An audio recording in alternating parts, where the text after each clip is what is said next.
Pessoal, estou muito feliz de estar com vocês mais uma vez.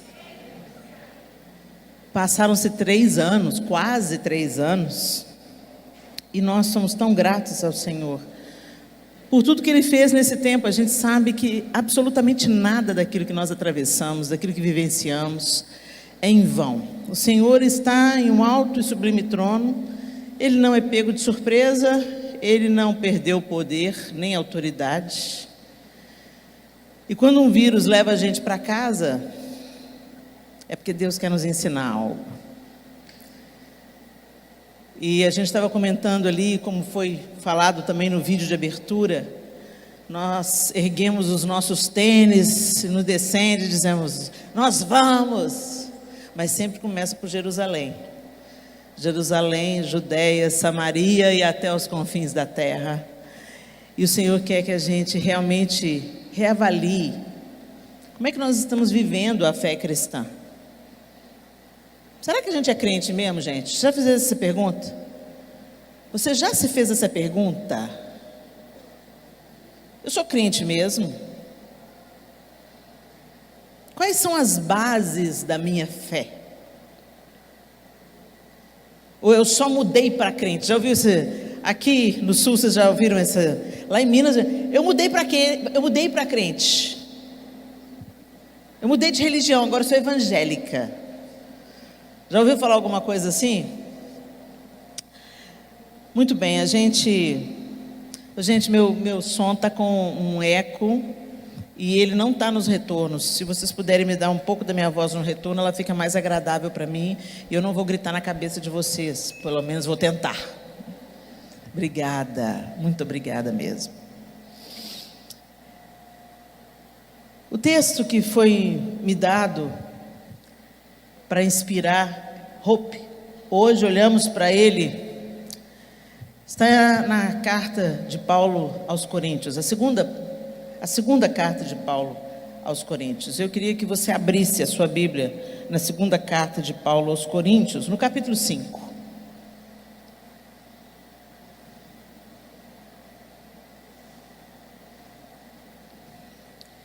Essas são as 2 cartas conhecidas de Paulo, o apóstolo Paulo, aos Coríntios.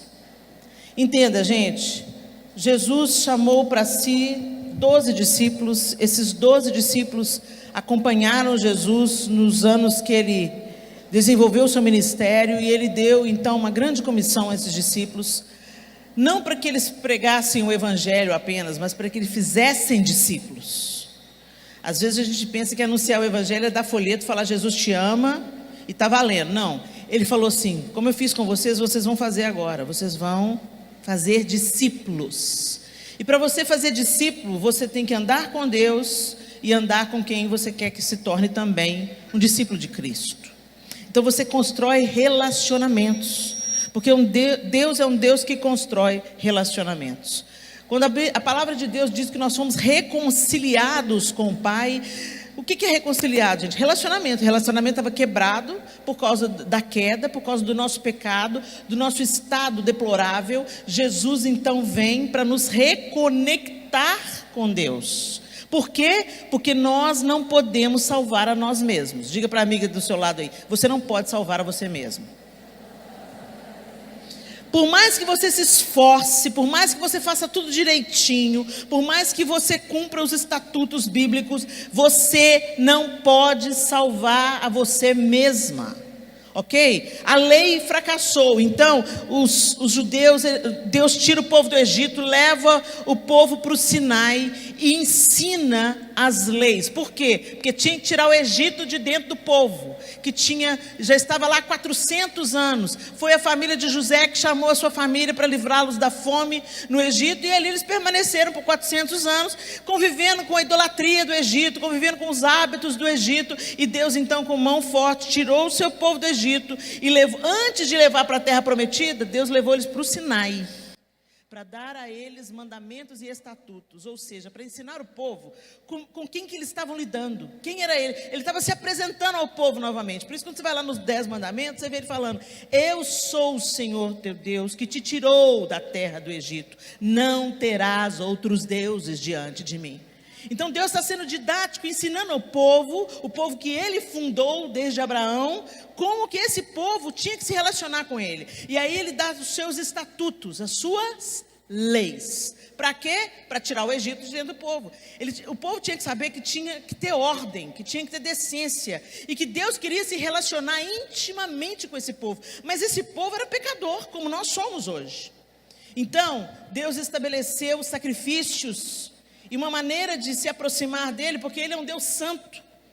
Não dá para ter convivência entre aquilo que é quebrado e impuro com aquilo que é santo.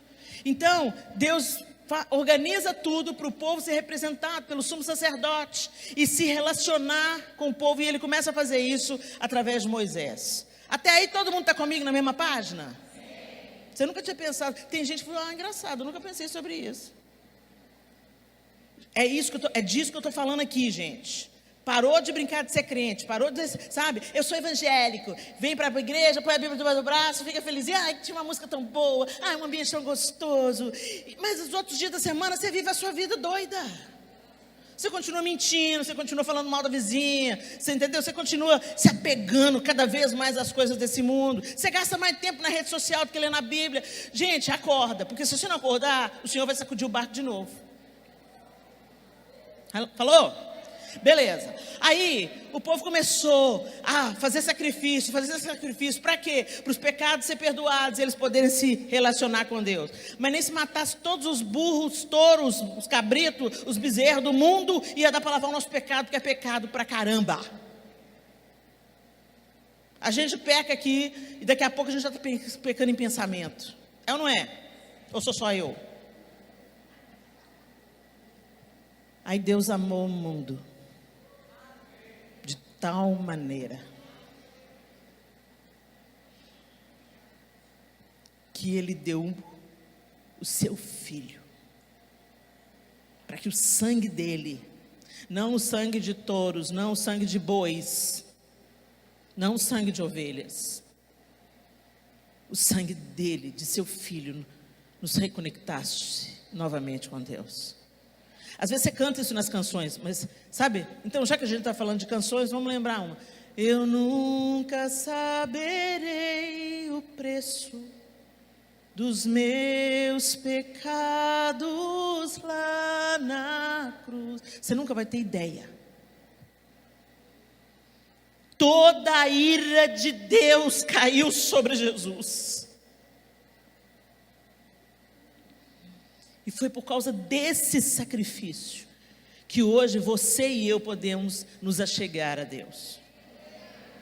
Jesus pagou a conta. Jesus rasgou o escrito de dívida que era contra nós. Então hoje Deus, quando olha você, Ele não vê você, Ele vê Jesus, Ele vê a cruz. Isso que te justifica. Então, você não é salvo por ser bonzinho. Você não é salvo porque não transa antes do casamento. Você não é salvo porque vem na igreja. Você não é salvo. Você é salvo pela graça, ou seja, o favor imerecido de Deus. Mas tem uma galera aí que está falando, é pela graça. Deus não me amou. E Deus quer me ver feliz. Então, eu vou fazer o que eu estou a fim de fazer. Não, querido. Não. Porque a graça não custou barato. Custou o preço mais caro desse mundo. Então eu quero te contar hoje. Você não vai para o inferno por causa do seu pecado. Porque Jesus já pagou a conta. Você vai para o inferno porque você rejeitou a graça de Deus. Você vai para o inferno quando você dá as costas para aquilo que Deus fez. Você dá as costas para o sacrifício da cruz e você quer viver a vida do seu jeito. Então vai viver a vida do seu jeito. Afinal de contas, você é livre. Então vai alegremente vivendo a vida do seu jeito para o inferno. Gente, a real é essa. Essa é a real. Agora, à medida que entendemos o favor de Deus, entendemos a graça de Deus, entendemos esse amor desconcertante, É impossível Ele não nos transformar. É impossível você andar com Jesus e continuar do mesmo jeito. É impossível você beber da água que Ele ofereceu para a mulher na beira do poço. Se você beber dessa água, você vai tornar a ter sede. Mas se você beber da água que eu lhe der, nunca mais você vai ter sede. Você não vai ter sede de prazer. Você não vai ter sede do pecado. Você não vai ter sede da desobediência. Você não vai ser apegado aos ídolos que nós construímos para nós nesse mundo. A gente fala muito da idolatria católica romana, mas nós somos idólatras por coisas muito menos sagradas.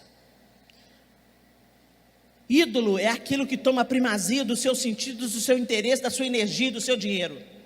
Isso é ídolo.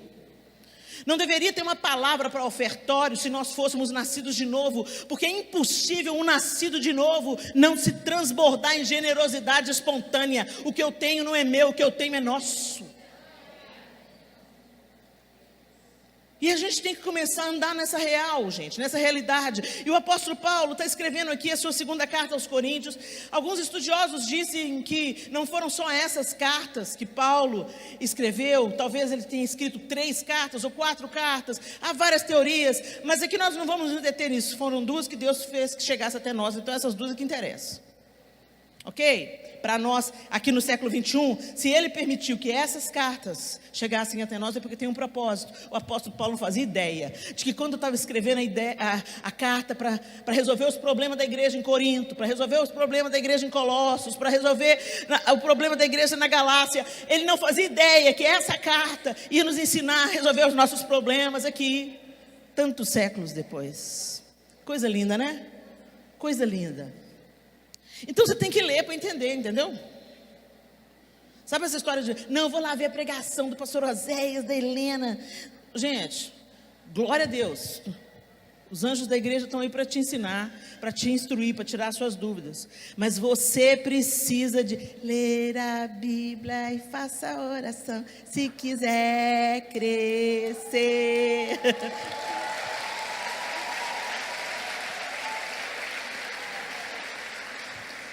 Nós vamos nos casar com Jesus, a noiva. Gente, o casamento terreno é uma antecipação, é a sombra do grande casamento. As bodas com o Cordeiro. Toda alegria que a gente sente num casamento feliz é só a sombra do que nós vamos viver no encontro com Cristo, a igreja e Cristo. É só o esboço, é só o rascunho. Por isso que no céu não se casa, não se dá um casamento, não vai precisar mais. Porque a gente vai ser tão pleno, tão feliz, tão realizado e tão felizes naquilo que a gente vai estar experimentando, que o casamento não vai fazer falta. Vocês estão entendendo? Mas como que a gente vai casar com quem a gente não quer namorar? Quando eu e o João nos conhecemos, não tinha e-mail. Eu não sou velha, eu sou vintage. Tinha carta. Aí o correio chegava, eu ia na caixa de correio, abria o correio e tinha no meio das contas a carta. E aí você pega a carta e está lá no remetente. Para Helena, uma carta para mim? Quando vira João Lúcio Tanuri Júnior.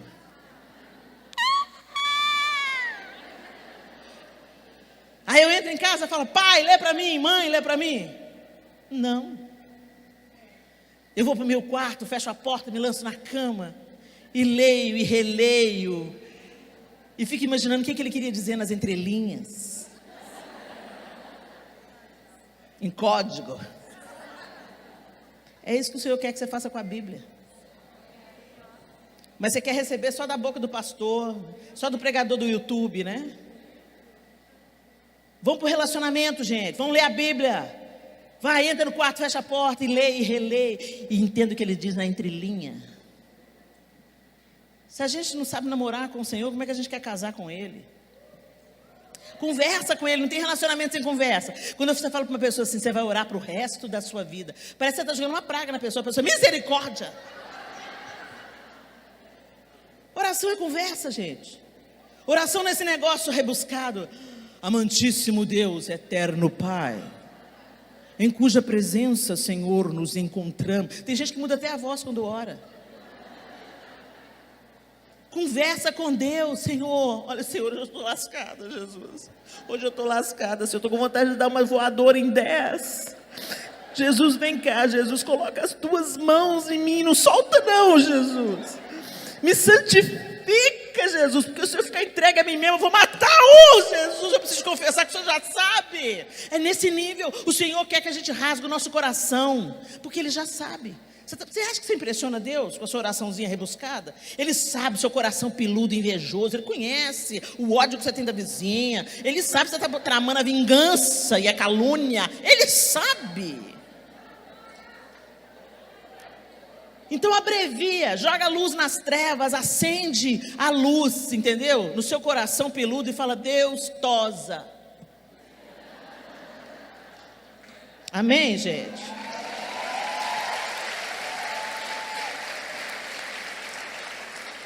Aí está lá Paulinho. Paulo escreveu a primeira carta aos Coríntios, mandando a real nos Coríntios. Gente, os Coríntios não eram judeus. Corinto era uma cidade envolvida em todo aquele sistema da Grécia. O que aconteceu? Estou sendo cancelada? Foi cancelada, velho? Acenda a luz na escuridão. Gente, acende a luz do povo também. Eu quero ver o povo, gente. Quero ver o povo. Tem uns que me odeiam, mas eu quero ver assim mesmo. Valeu, pessoal. Aí o apóstolo Paulo escreve uma carta aos Coríntios. Eles estavam numa realidade de paganismo. Eles estavam na realidade da idolatria. Era uma cidade cosmopolita. Então, muita coisa acontecendo. E aí Paulo vai levar o evangelho de Jesus Cristo, contando aos coríntios que existe esperança para eles, que existe salvação para eles, que Deus enviou o seu Filho unigênito para reconectar não apenas os judeus, mas os gentios, e nisso nós nos incluímos, né? Com Deus. Então ele vai expandir o evangelho além do judaísmo. O evangelho não era só para os judeus, Jesus veio para todos.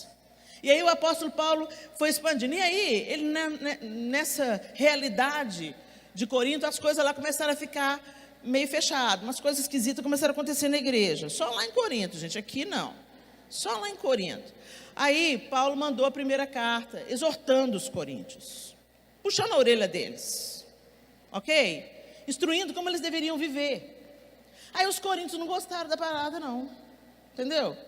Eles não gostaram não. E eles não gostaram principalmente por quê? Porque aí, depois que Paulo estabelece a igreja em Corinto e segue em frente, plantando igrejas em outros lugares, anunciando o evangelho, obedecendo o que Jesus mandou ele fazer. Aí o que aconteceu? Lá em Corinto apareceram os apóstolos, que foram ungidos apóstolos por eles mesmos. Também só lá em Corinto, gente, aqui não. Isso é uma realidade só lá de Corinto. E aí, esses apóstolos, eles eram bons da palavra, sabe como? Os caras sabiam conversar, os caras sabiam se impor. E além do mais, os caras eram prósperos financeiramente. Fala sério, gente. Aí chega um cara aqui poderoso, todo na beca, eloquente na palavra, entendeu? E chega o pé rapado do Paulo, fazedor de tenda, pobre, passando necessidade, perseguido, apedrejado, cuspido, escarrado, judiado. Fala a verdade. Se chega aqui um pregador, todo eloquente, deixa vocês todos felizes, você fica rindo, não sei o quê. Depois chega um pregador assim humilde, simples, com um terninho meio rasgado, aquele terno desbotado de 1972. Quem que vai te impressionar? Entendeu? Nós somos os coríntios. Mesma coisa, mesmo material, mesmo engano. E aí os coríntios começaram a achar que Paulo estava sendo muito rude, e pedindo credenciais. Será que Paulo é apóstolo mesmo? Porque olha a vida dele, gente, olha a vida ferrada que Paulo tem. Foi preso, apedrejado, ele não é eloquente. Paulo era um cara muito capacitado, mas segundo as próprias palavras do apóstolo, ele não era aquele cara entusiasta. Você conhece alguém assim, que cativante, sedutor, e chega, levanta a galera? Pois é, Um dia uma pessoa falou comigo assim: Helena, você é uma comunicadora nata, mas cuidado, a palavra que você carrega é muito superior à sua comunicação. Deixe-se dominar por ela. Não caia na tentação de se tornar uma comunicadora mais interessante do que a palavra que você está comunicando.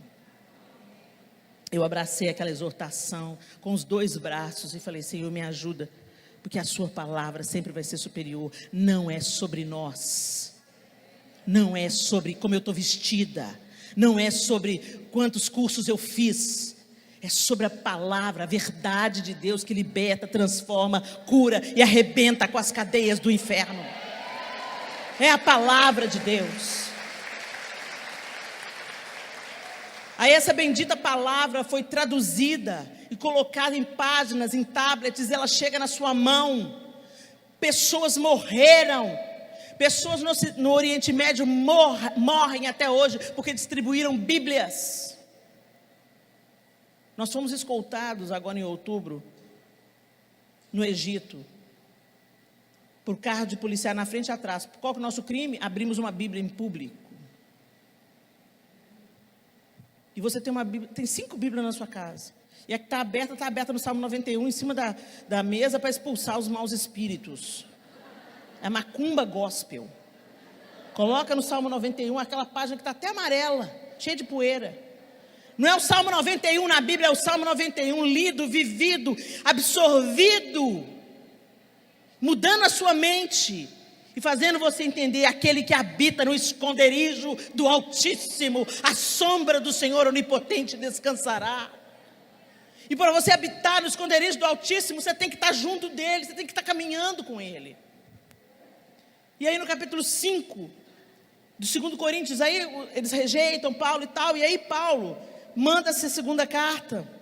E essa segunda carta, basicamente, ela se destrincha em 3 partes. A primeira parte, ele foca nessa reconciliação com os coríntios. Ele vai, com toda a paciência, explicando, depois da saudação inicial, ele vai explicando como é que ele foi chamado, que visão que ele tem e o amor que ele tem para com os coríntios. Ele vai exortando os coríntios em amor.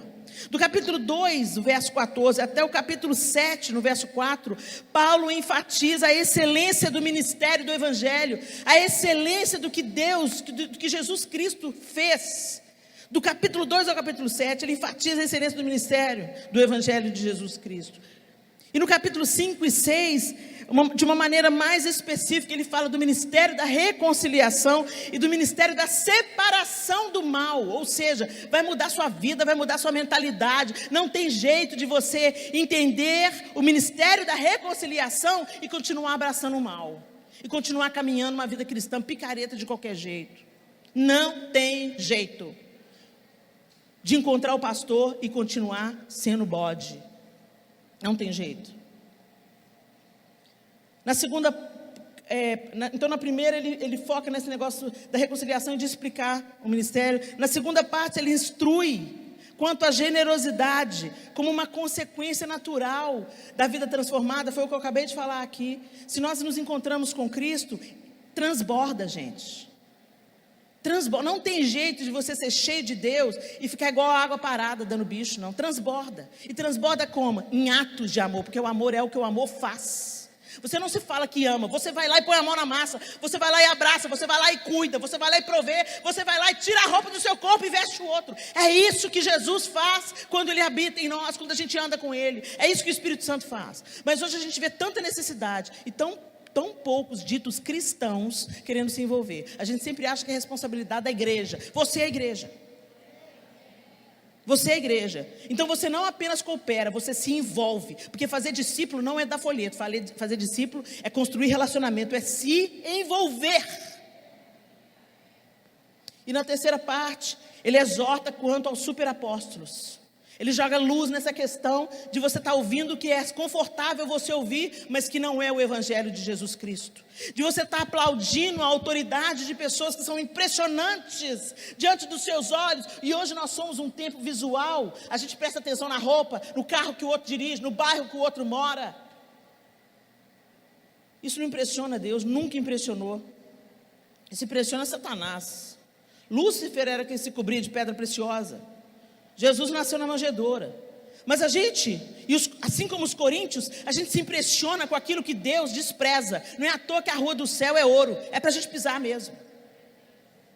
Não é isso que tem valor para Deus.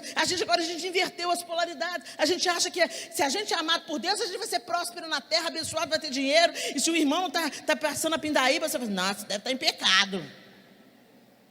Isso não tem nada a ver com o evangelho de Jesus, gente. Se a gente olhar pelo prisma que a gente olha hoje, o apóstolo Paulo então seria um fracassado. Não tinha casa para morar, fazia tenda para não ser pesado para os irmãos, vivia da venda de tendas, para não ser pesado aos irmãos, embora ele mesmo fale que aquele que prega o evangelho, viva do evangelho. Mas ele mesmo deu o exemplo, não sendo usurpador, não sendo interesseiro, bem ao contrário desses super apóstolos aqui. E aí ele joga luz nas trevas.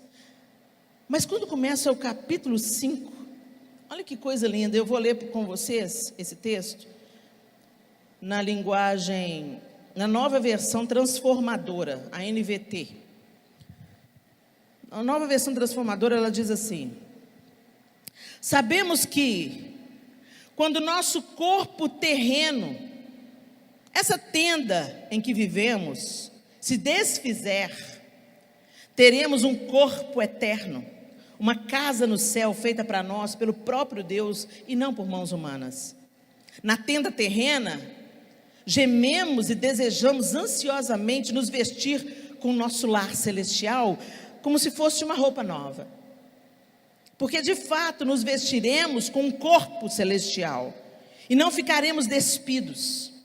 Enquanto vivemos nessa tenda que é o corpo terreno, gememos e suspiramos, mas isso não significa que queremos ser despidos. Na verdade, queremos vestir o nosso novo corpo, para que este corpo mortal seja engolido pela vida. Olha que coisa linda essa tradução, gente. Esse corpo mortal seja engolido pela vida. Porque esse corpo mortal, ele está caminhando para a morte, por isso que a gente envelhece. Nós estamos voltando ao pó. E o apóstolo Paulo está dizendo assim, esse corpo vai ser engolido pela vida. Nós vamos receber um corpo glorificado. Uau! Deus nos preparou para isso. E como garantia, nos deu o Espírito. Portanto, temos sempre confiança, apesar de sabermos que enquanto vivemos neste corpo, não estamos em nosso lar com o Senhor, porque vivemos por fé e não pelo que vemos. Sim, temos confiança absoluta e preferimos deixar esse corpo terreno, pois então estaríamos em nosso lar com o Senhor. Assim, quer estejamos nesse corpo, quer o deixemos, nosso objetivo é agradar ao Senhor. Pois todos nós teremos de comparecer diante do tribunal de Cristo, para que cada um receba o que merecer, pelo bem ou pelo mal que tiver feito nesse corpo terreno. Aqui está se falando de galardão e não de salvação. Ok, gente? Assim, conhecendo o temor ao Senhor, procuramos persuadir outros. Deus sabe que somos sinceros e espero que vocês também saibam. Estamos mais uma vez nos recomendando a vocês? Nada disso, estamos apenas lhes dando motivos para que se orgulhem de nós, a fim de que possam responder àqueles que se orgulham nas aparências e não no coração. Se parecemos loucos, é para dar glória a Deus, e se mantemos o juízo, é para o bem de vocês. De qualquer forma, o amor de Cristo nos impulsiona, porque cremos que Ele morreu por todos, também cremos que todos morreram. Ele morreu por todos, para que os que recebem sua nova vida, não vivam mais para si mesmos, mas para Cristo que morreu e ressuscitou por eles. Portanto, não avaliamos mais ninguém do ponto de vista humano. Em outros tempos, pensávamos em Cristo apenas do ponto de vista humano, mas agora o conhecemos de modo bem diferente. Logo, todo aquele que está em Cristo se tornou nova criação. A velha vida acabou e uma nova vida teve início. E tudo isso vem de Deus, aquele que nos trouxe de volta para si por meio de Cristo e nos encarregou de reconciliar outros com Ele. Todo mundo entendeu? O apóstolo Paulo, ele volta ao fundamento e ele fala assim, olha, vocês Agora vocês foram revestidos de uma nova vida. E apesar de nós estamos lidando com esse corpo aqui, que é imperfeito, que tropeça todo dia, que esbarra todo dia na nossa impossibilidade, vocês agora têm uma nova vida para viver. Vocês agora são filhos da luz. Então vocês não vivem como viviam antes, só buscando o seu próprio interesse, só os seus próprios prazeres, só pensando em si mesmos. Mas olhando para Ele, nós nos tornaremos como Ele é. E da mesma forma que Ele deu tudo, e deu inclusive a sua vida, para que nós tivéssemos vida, nós também, à medida que caminharmos com Ele, vamos derramar a nossa vida na vida de outros. E é aí que mora a nossa alegria. Sabe por que você está infeliz? Sabe que você está sempre insatisfeito? Vou lá nesse congresso para ver se Deus me dá uma palavra de vitória. Vou lá nesse congresso porque está osso, viu? E quando você olha para a sua vida, você não consegue enxergar as bênçãos do Senhor. Respira aí, respira fundo. Solta. Vai de novo. Você está vivo. Isso é motivo de muita gratidão. Você não está respirando com um tubo de oxigênio. Você está respirando com seus pulmões. Você levantou hoje de manhã e você saiu da sua cama e provavelmente, acredito que a maioria de nós aqui, se não todos nós, levantamos e fomos ao banheiro com as nossas próprias pernas. Ninguém foi nos carregando ou veio trocar a nossa fralda. E provavelmente, pelo menos a maioria de nós aqui deve ter comido um pão com café que seja. Eu não comi nada, Helena. Está no jejum intermitente, né? Está valendo. Porque o pãozinho, o biscoito, o pão dormido que seja, o mingau, alguma coisa você comeu hoje. Bendito seja o nome do Senhor. Você tomou banho, espero. Você já pensou que dádiva? A água vem pelo cano. Você não precisa de ir no poço buscar, esquentar no fogão de lenha.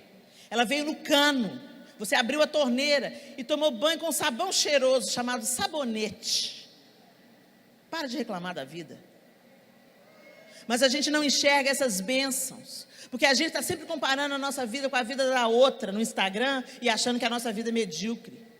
A gente não conta a misericórdia de Deus renovada sobre nós todas as manhãs, a causa de nós não sermos consumidos pelo nosso pecado. A gente não conta que a gente teve a possibilidade de sair, de estar aqui hoje numa reunião, para ouvir alguma coisa sobre a palavra de Deus, para encontrarmos com pessoas que pensam coisas semelhantes a nós, para sermos encorajadas, desafiadas. Nós somos tão focados em nós mesmos. E normalmente a gente se sente muito bem se a gente se sente superior à outra. Mas a gente se sente muito mal se a gente pensa que a vida da outra é melhor do que a nossa. Isso mostra que nós somos crianças e que é tempo de nós amadurecermos, porque Jesus não é pedófilo, Ele não vem buscar uma noiva imatura. É tempo de nós amadurecermos na nossa fé, no nosso relacionamento com Deus e de fato, olhando para Ele, sermos transformados de fé em fé e de glória em glória até ser dia perfeito.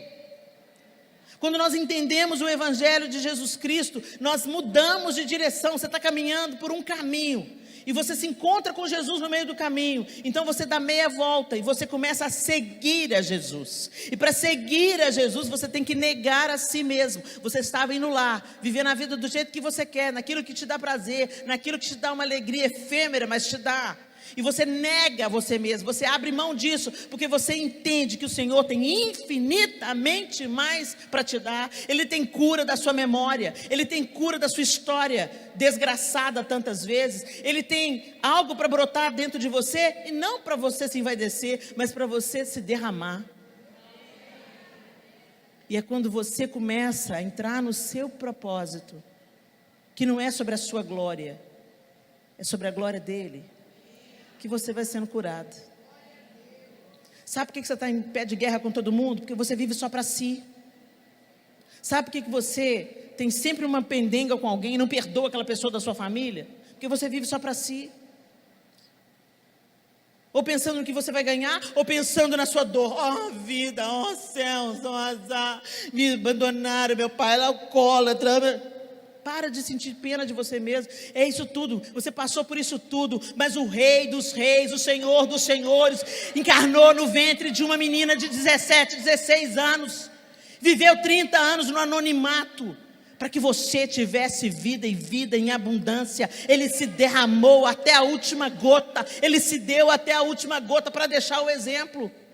E foi por isso, porque ele se esvaziou, que ele recebeu o nome que é sobre todo nome. Mas Lúcifer continua, Satanás continua soprando para dentro da alma humana. Você tem que ser alguém na vida. Você tem que ser grande na terra. As pessoas têm que te respeitar. Enquanto Jesus se esvaziou e recebeu um nome que é sobre todo nome, Lúcifer se exaltou. E foi por isso que foi lançado fora da presença de Deus. Reorganiza a sua cabeça, mulher. Para de viver no molde de Lúcifer. Para de viver no molde de Satanás. Para de querer poder. Para de querer manipular. Para de achar que as pessoas te devem alguma coisa. Deve lamber o chão que você anda. Que você deve andar com bolsa de marca, ter isso, ter aquilo outro. Deixa eu te falar, as demais coisas serão acrescentadas. Primeiro lugar, o reino de Deus e a sua justiça. A gente inverteu as coisas. E porque a gente inverteu as coisas, a gente está vivendo um evangelho miserável, que não tem nada a ver com o evangelho de Cristo. Gente, a igreja primitiva não tinha nada. E o que eles tinham, eles vendiam e distribuíam entre eles. E Deus ia acrescentando a eles aqueles que haviam de ser salvos. E eles tinham tudo em comum. Aí Barnabé vende um campo, doa para distribuir para os irmãos, tinha mais necessidade do que ele. E ele faz isso, não é para se envaidecer não, nem mostrou no Instagram.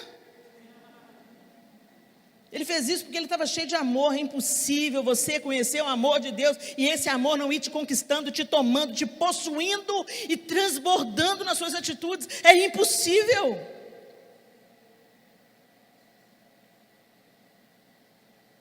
Nós estamos mais preocupados com a popularidade e com a ideia de que eles vão ter da gente, do que de fato que o nome de Deus seja glorificado através do nosso testemunho. E é por isso que nós estamos tão infelizes. Porque nós nos tornamos o nosso próprio ídolo. A egolatria tomou o nosso coração. Tire os olhos de você e coloque os olhos nele.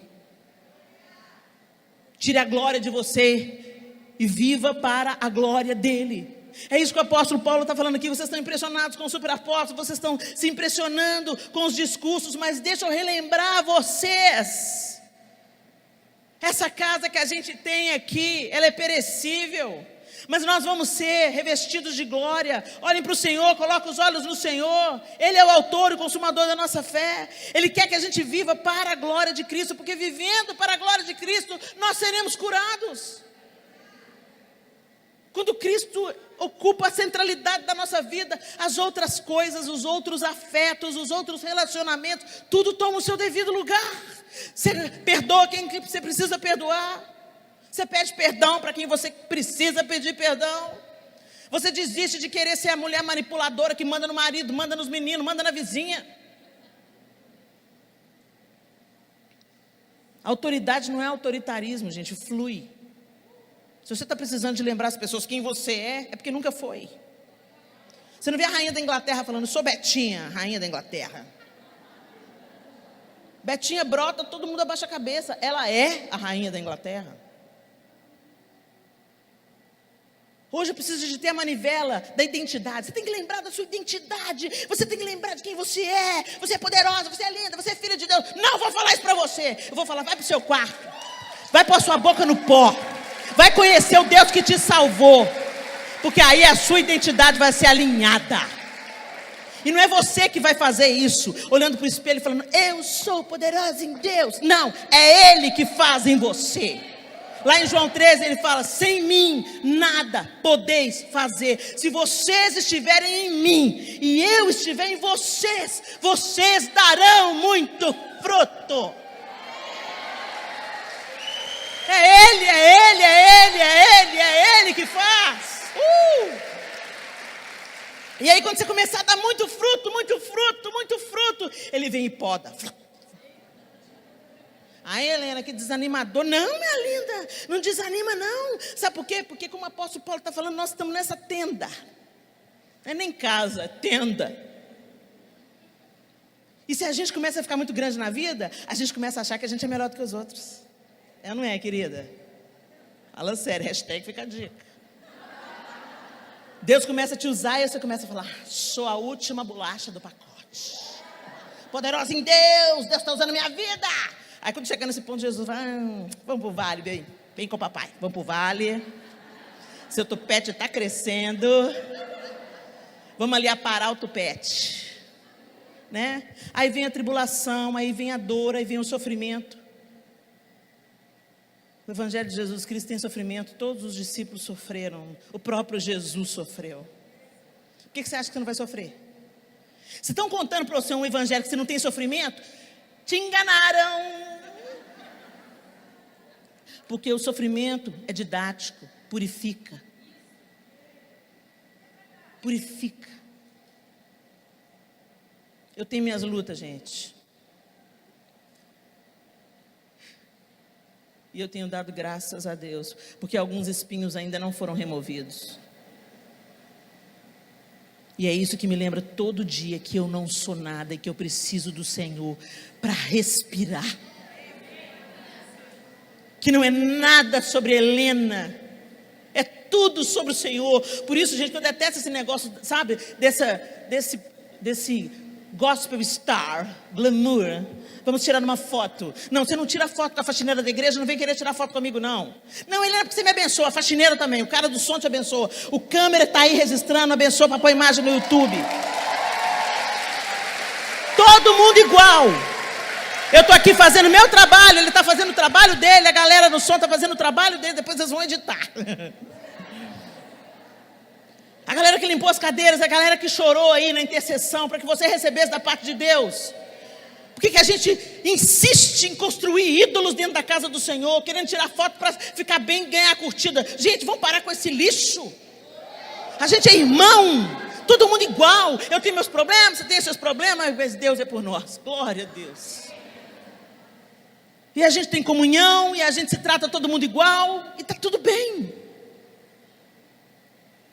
Eu gosto muito de uma música antiga do João Alexandre, que diz assim: todos são iguais, todos são mortais, diante dele não existem grandes ou sobrenaturais, todos hão de ver todo o seu poder, céus e terra, anjos e homens se curvarão diante do rei, ele é o rei.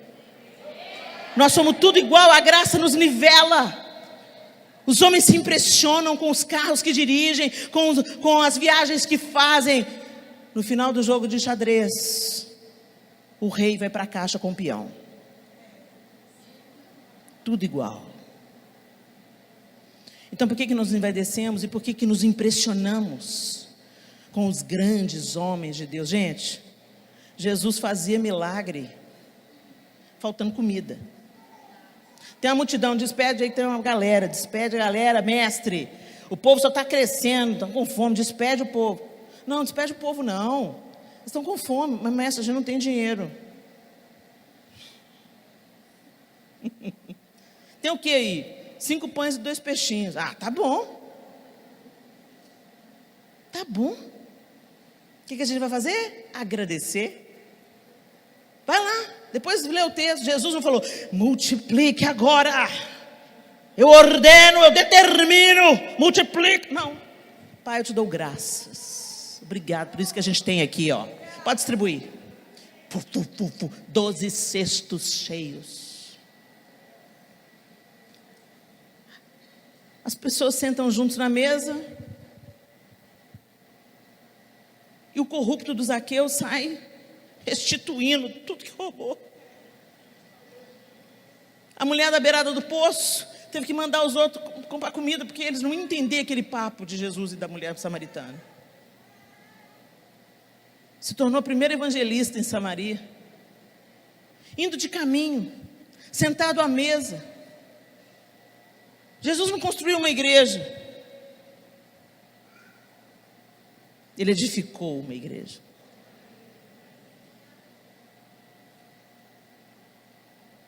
Ele não fez o ministério dele em Jerusalém, na vila de pescadores, Cafarnaum, Galiléia dos gentios. Quando Jesus era chamado de Nazareno, era uma zombaria. Galileu piorou. Hoje a gente canta Galileu, né? Galileu significa aquele povo misturado, aquele povo impuro, aquele povo tudo misturado, gentio, judeu, aquela bagunça lá da Galiléia. Eu já vi pastor pregando, Jesus tinha casa de praia.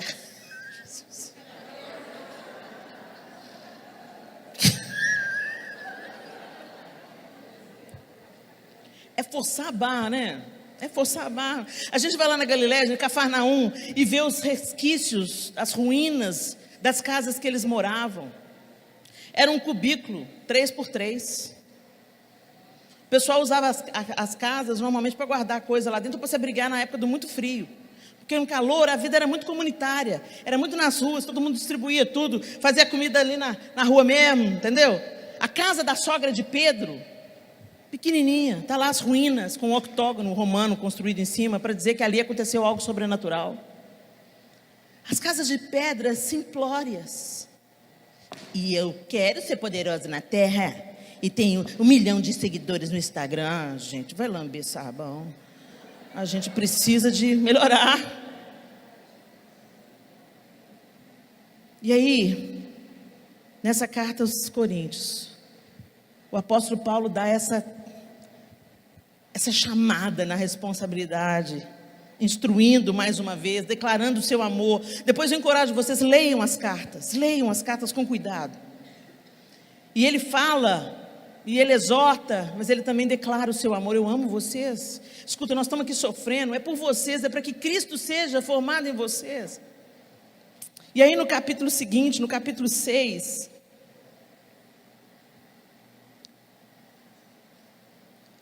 ele fala de como a gente deve viver. Verso 11: queridos coríntios, falamos a vocês com toda honestidade e lhes abrimos o coração. Não falta amor da nossa parte, mas vocês nos negaram seu afeto. Peço que retribuam esse amor como se fossem meus próprios filhos. Abram o coração para nós. Não se ponham em julgo desigual com os descrentes. Como pode a justiça ser parceira da maldade? Como pode a luz conviver com as trevas? Que harmonia pode haver entre Cristo e o diabo? Como alguém que crê pode se ligar a quem não crê? E que união pode haver entre o templo de Deus e os ídolos? Pois somos o templo do Deus vivo, como Ele próprio disse: habitarei e andarei no meio deles, serei o seu Deus e eles serão o meu povo. Portanto, afastem-se e separem-se deles, diz o Senhor. Não toquem coisas impuras e eu os receberei, eu serei seu pai e vocês serão meus filhos e minhas filhas, diz o Senhor Todo-Poderoso. Aqui não está falando de exclusão, não, gente. Aqui está falando de santificação. Porque nós temos que amar a todos indistintamente. Mas na mesma medida que amamos aos outros, indistintamente. Independente do que o outro crê, de que político que ele vai votar, de que partido que ele é. Independente disso, nós temos que amar a todos. E amar não é um sentimento. Amar é fazer o outro e tratar o outro do jeito que você quer ser tratado. É uma escolha, é uma decisão. Não interessa o que o outro fale de mim, não interessa como ele me trata. Eu vou tratá-lo como Cristo me tratou. Ele me amou primeiro, por isso eu amo. Então, da mesma maneira que Cristo me ama, eu vou amar o meu próximo. Ele me amou quando eu não tinha condição de ser amada. Ele me amou quando eu não entendia o seu amor. Ele me amou quando eu estava morta nos meus delitos e pecados. E o prumo que ele colocou é: como eu vos amei, que vos ameis uns aos outros. Agora entenda, o que Paulo está falando aqui é: não dá para você comungar com Cristo e com os ídolos. Não dá para você viver um evangelho de Jesus Cristo e fundar para você um outro evangelho, customizar o evangelho e querer acolher o seu pecado e a sua vida torta debaixo da graça barata que estão vendendo aí fora. É isso que ele está falando aqui. Vivam da maneira como aquele que deu a vida por vocês, viveu. Será que é isso que a gente está vivendo, gente? Honestamente, Cristo está sendo formado em você? Ah, Helena, eu tenho muito pecado. Eu também. Não é disso que está sendo falado aqui. Ele mesmo colocou no capítulo 5, como a gente ainda habita nessa tenda imperfeita. Não é isso que ele está falando. Ele está falando que nós sabemos que vamos receber um novo corpo. Então que a gente caminha diferente.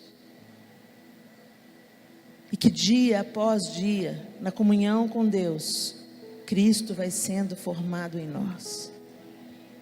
Cristo em vós, a esperança da glória. Feche os seus olhos. E eu quero que você faça uma análise verdadeira e honesta.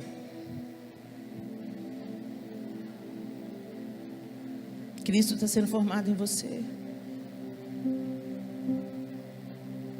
Ele é o seu modelo. É com Ele que você está querendo ficar parecida dia após dia. É isso que você está buscando nas suas orações. É isso que você está falando, Jesus. Que o Senhor seja visto na minha face, cada dia mais. Que o Senhor se derrame pelas minhas atitudes cada dia mais. Senhor, eu sou tão imperfeita, eu não consigo sozinha. Mas o Senhor falou que estaria conosco todos os dias até a consumação do século. O Senhor falou que se eu estiver enxertada no Senhor e o Senhor estiver em mim, que eu vou dar muito fruto. Eu não posso fazer isso sozinha, Senhor, eu não posso produzir frutos. Mas o Senhor em mim, a sua vida em mim pode. O fruto do Espírito nasce de um relacionamento com Deus. Não um fruto de plástico que parece justiça, mas um fruto que se manifesta verdadeiro, tenro, suculento, que sacia a sede, mata a fome. Alegria, paz, amor, fidelidade, longanimidade, benignidade, domínio próprio, mansidão. Oh, Senhor, faz em nós. Faz em nós, Senhor, faz em nós, faz em nós, faz em nós, faz em nós, faz em nós, Senhor. Arranca-nos, ó Deus, da religiosidade inoperante, hipócrita e aparente, onde nós nos impressionamos com estruturas humanas, aparência e discursos, oratória, retórica. Oh, Jesus, só Ele tem as palavras de vida, mas nós estamos cavando cisternas rotas, buscando em portas erradas, em caminhos errados, num evangelho conveniente, o evangelho da manivela, que te encoraja, que te levanta temporariamente, não se coloca band-aid em câncer. O Senhor quer tratar as nossas estruturas, aprofundar as nossas raízes, para que a gente possa florescer e frutificar, e desfrutarmos a vida abundante que Ele conquistou para nós. Mas passe pelos processos, se submeta aos processos. A planta passa por poda, por estiagens, mas também tem adubo, também tem cuidado. Ele fala: eu sou a videira e meu pai é o agricultor. E Ele cuida, Ele afasta as pragas, Ele te transplanta de terreno para que você tenha mais espaço. O Senhor cuida de você, o Senhor cuida da sua vida. Não queira resolver sozinho, você não salva a si mesmo. O Senhor salva, só Jesus Cristo salva. Quando a gente aceita a graça, a gente entende a graça, a gente se aproxima dele, e a vida dele começa a jorrar na sua vida. E os processos começam a acontecer, as podas vão acontecer, alguns galhos vão ter que ser tratados, cortados, arrancados. Às vezes Ele vai te transplantar para uma terra mais fértil. para que você floresça e frutifique para a glória de Deus. E quando Ele é glorificado em nós, aí nós entendemos para que existimos. A nossa identidade é curada e é Ele que faz, não é você que faz. Os apóstolos dizem para Jesus: para onde nós iríamos? Só o Senhor tem palavras de vida eterna. E nós estamos precisando de experimentar isso. Por isso, eu quero orar por você antes da gente terminar essa reunião. Eu sei que o horário está avançado, mas você sabe, fecha os olhos, que esse é um momento individual.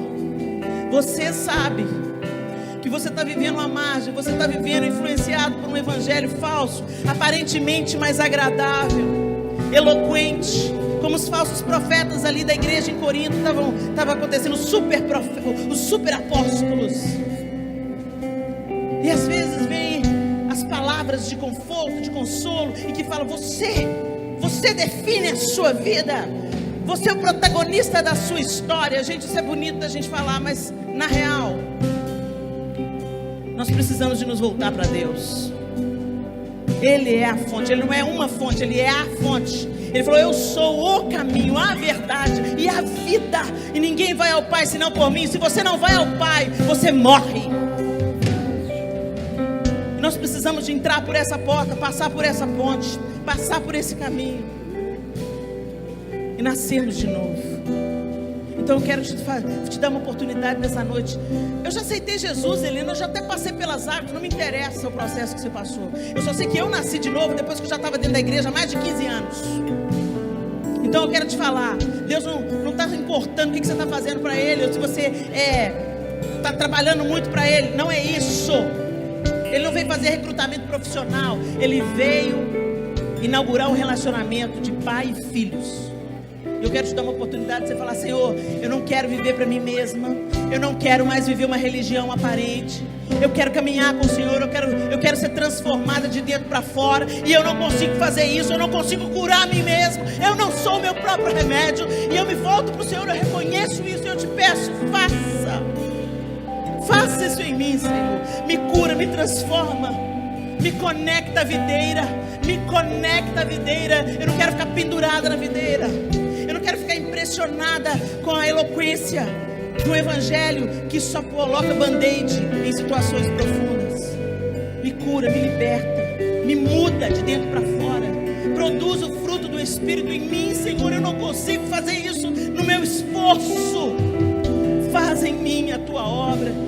Eu vou me aproximar mais, eu vou chegar mais perto, eu vou ler suas cartas de amor, eu vou falar tudo para o Senhor, eu vou rasgar o meu coração. Ter um relacionamento com o Senhor. Enquanto a gente caminha junto, muda a minha vida. Se você deseja fazer essa oração comigo hoje, eu quero que você levante a sua mão. Eu quero orar por você. Aleluia, glória ao nome do Senhor. Eu quero que você que está com as mãos erguidas, não diante de mim, você está com as mãos erguidas diante do céu e do inferno. Eu quero que você, no seu lugar, na fé, em fé, faça essa oração comigo. Senhor Deus, eu não posso salvar a mim mesma. As minhas obras não podem me salvar. Eu recebo o seu sacrifício pela graça e pelo teu amor. Eu te peço que o Senhor faça uma obra em mim, que o Senhor me transforme. Eu quero começar de novo um relacionamento com o Senhor Jesus. Eu quero andar contigo. E eu quero que o teu Espírito Santo me ensine a ser parecida com o Senhor. Eu quero que o teu Espírito Santo trabalhe em mim, até Cristo ser formado em mim e se derramar pelas minhas atitudes, pelas minhas decisões, pelo meu comportamento dentro de casa. Eu quero começar a ser uma bênção, Deus, na minha família primeiro, para depois ser uma bênção para os de fora. E eu só posso fazer isso quando o Senhor trabalhar em mim. Eu me abro, eu me rendo e eu me comprometo a me aproximar para te conhecer através da tua palavra, e através de uma vida de oração. Que o Teu Espírito Santo me sustente nessa decisão. Me ajude, Senhor, e forma os Seus frutos em mim, para a glória do Teu nome, em nome de Jesus. Amém e amém. Aleluia.